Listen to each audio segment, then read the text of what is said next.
Assalamualaikum warahmatullahi wabarakatuh. Perkenalkan, nama saya Arzeti Ananda Saraswati dengan NIM 15036210087.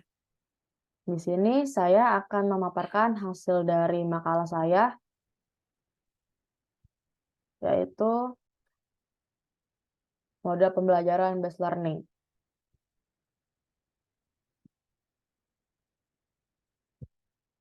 Sebelumnya akan ada 3 topik yang akan kita bahas. Yang pertama ada model pembelajaran dan pengertian PJBL, yang kedua ada ciri-ciri PJBL, yang ketiga ada kekurangan dan kelebihan PJBL. Nah, sebelum kita masuk ke apa itu project based learning, kita harus mengetahui nih, apa sih model pembelajaran itu? Nah, model pembelajaran itu secara garis besar adalah prosedur atau perangkat pembelajaran yang digunakan untuk memunculkan hasil belajar peserta didik yang berdasarkan pada prinsip teori psikologis, pembelajaran, analisis, sosiologis, serta teori-teori lain yang mendukung. Karena model pembelajaran adalah dasar dalam membuat kurikulum, merancang bahan ajar, menjadi patokan dalam mengajar, maka pendidik dapat memilih atau menyesuaikan model apa yang sekiranya cocok atau efektif untuk mencapai tujuan pembelajaran. Nah, apa sih project based learning itu? Begitu banyak model pembelajaran yang bisa kita terapkan, salah satunya adalah project based learning itu sendiri. Nah, PJBL ini merupakan pembelajaran berbasis proyek dengan mengembangkan topik atau tema dalam pembelajaran yang dimaksud dengan melakukan proyek secara realistis. Nah, untuk mencapai kompetensi bersikap, pengetahuan, serta keterampilan, karena pembelajaran ini menekankan pada aktivitas-aktivitas peserta didik yang menghasilkan produk dari hasil menerapkan keterampilan peserta didik dalam meneliti, menganalisis, menciptakan, sampai pada mempresentasikan hasil produk. Nah, project based learning itu menghadapkan peserta didik terhadap pembelajaran yang relevan, memberikan pengaruh positif terhadap kreativitas peserta didik, karena pada mata pelajaran yang menerapkan PJBL ini memerlukan tugas-tugas yang kompleks, baik didasarkan pada pertanyaan, masalah yang menantang, peserta dalam menyelesaikan desain, memecahkan masalah, mengambil keputusan, dan bekerja secara mandiri dalam waktu yang lama untuk membuat produk. Nah, produk yang dimaksud itu berupa barang atau jasa dalam bentuk skema, prakarya, desain, karya tulis, produk, usaha, dan lain-lain. Nah, dalam menerapkan tentunya kita harus punya langkah-langkah ya, biar kita nggak tersesat. Nah, langkah-langkah yang harus kita perhatikan dalam menyusun project based learning itu ada menentukan proyek, lalu ada perencanaan proyek, lalu kita menyusun jadwal, memonitoring, mempresentasikan produk, lalu yang terakhir ada evaluasi. Nah, yang menentukan proyek itu, pada langkah pertama ini, pendidik memberikan beberapa opsi agar peserta didik bisa menentukan tema proyek.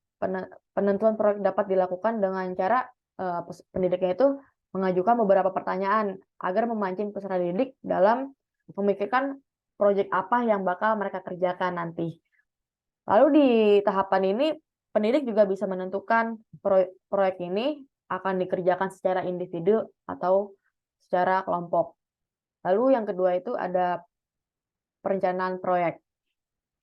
Pada langkah ini, pendidik menjelaskan langkah-langkah penyelesaian proyek dari awal hingga akhir, seperti bagaimana cara mengelolanya, alat atau bahan apa yang akan digunakan, berapa jumlah produk yang akan peserta didik buat.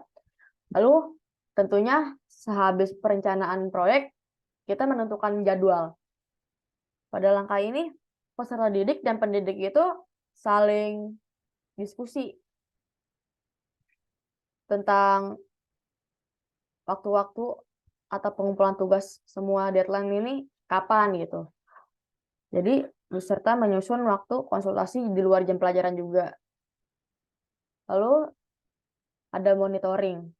Setelah menyelesaikan proyek yang diberikan, peserta didik secara berkala melaporkan kemajuan proyeknya, berguna untuk mematangkan konsep-konsep yang digunakan peserta didik dalam merancang desain produk. Monitoring sendiri itu bisa dilakukan secara fleksibel, baik langsung personal chat, atau bisa saat jam pelajaran berlangsung, atau bisa sesudah jam pelajarannya, sesudah pulang sekolah misalnya. Lalu setelah selesai produknya tentu akan ada yang namanya mempresentasikan produknya. Nah, presentasi yang dimaksud ini adalah peserta didik mempresentasikan hasil dari tugasnya ke depan kelas. Lalu terakhir itu ada evaluasi. Di langkah terakhir ini, pendidik dan peserta didik itu melakukan refleksi terhadap proyek baik secara individu maupun kelompok. Dengan kata lain, pendidik itu memberikan umpan balik kepada peserta didik dari proses sampai hasil, apa aja yang perlu dipertahankan, yang perlu diperbaikin, atau enggak yang perlu diganti.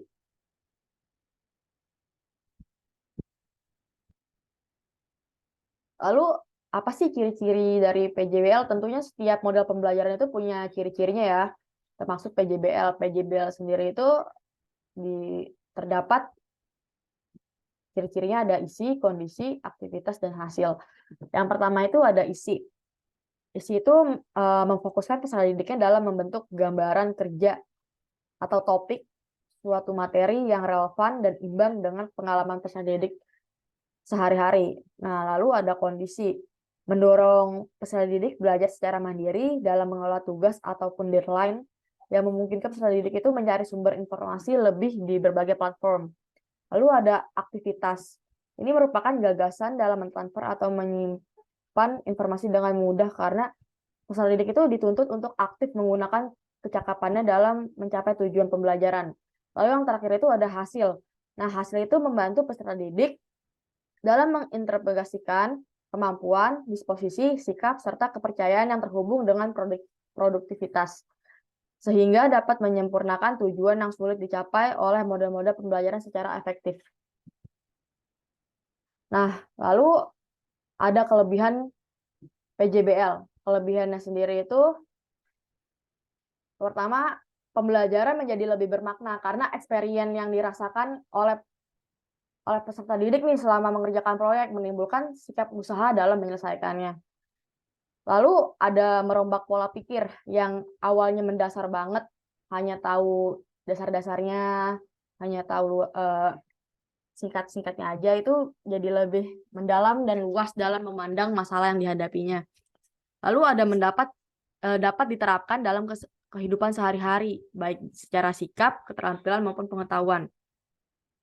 Lalu tetap memperhatikan kemampuan kelompok atau individu peserta didik, bahan ajar yang tidak melenceng dari kehidupan real, pengembangan, pengalaman, dan kreativitas antar teori dan praktik.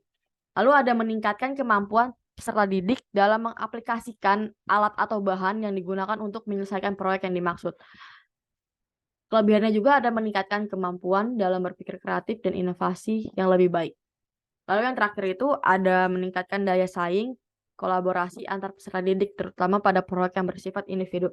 Karena kan proyek itu biasanya lebih mengedepankan kreativitas peserta didik. Pendidik itu hanya memonitoring, jadi itu selebihnya dibebaskan kepada bayangan-bayangan atau ide-ide peserta didiknya tersebut. Jadi kan kalau misalnya peserta didiknya itu ngelihat temannya sendiri kayak, wah tugasnya lebih bagus tuh. Jadi tuh ada rasa ingin menyaingi, ingin lebih dari temannya. Jadi tuh pasti semua peserta didik melakukan yang terbaik untuk hasil yang terbaik. Nah, namun di setiap ada kelebihan tentunya bakal ada kekurangan. Nah, kekurangannya itu memerlukan waktu yang lumayan lama dalam menyelesaikan masalah, biaya dan tenaga yang tidak sedikit, keterbatasan alat atau bahan, maka dari pihak sekolah itu harus memfasilitasi peserta didiknya seperti adanya lab komputer atau meminjamkan laptop. Menurut pengalaman saya itu dari sekolah saya sendiri, bagi siswa-siswa yang kurang mampu untuk membeli laptop atau dia ganti-gantian sama keluarganya di rumah karena laptopnya cuma satu, sama pihak sekolah itu difasilitasi oleh laptop. Jadi tuh peserta didik bisa mengerjakan tugas nggak hanya di sekolah, tetapi juga di rumah. Jadi tugasnya itu cepat selesai. Selain itu, tidak menutup kemungkinan peserta didik itu mengalami kesulitan dalam mengumpulkan atau menyerap informasi menyeluruh yang mengharuskan pendidik lebih ekstra dalam memberikan pemahaman materi yang ada.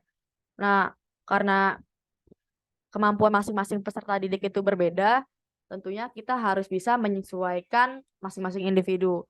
Nah, perlu juga biasanya kalau project based learning ini adanya modul untuk mempermudah lagi guru dan peserta didiknya. Nah, kesimpulannya apa sih? Kesimpulannya itu project based learning dikembangkan berdasarkan ide atau gagasan peserta didik sebagai bentuk alternatif pemecahan masalah real tertentu yang mengubah pola pikir dari yang dasar menjadi lebih mendalam atau luas dalam memandang masalah yang dihadapi, meningkatkan motivasi belajar dan bersaing. Dengan demikian, penerapan model pembelajaran project based learning ini memicu munculnya kemampuan belajar dan berpikir kreatif pada peserta didik.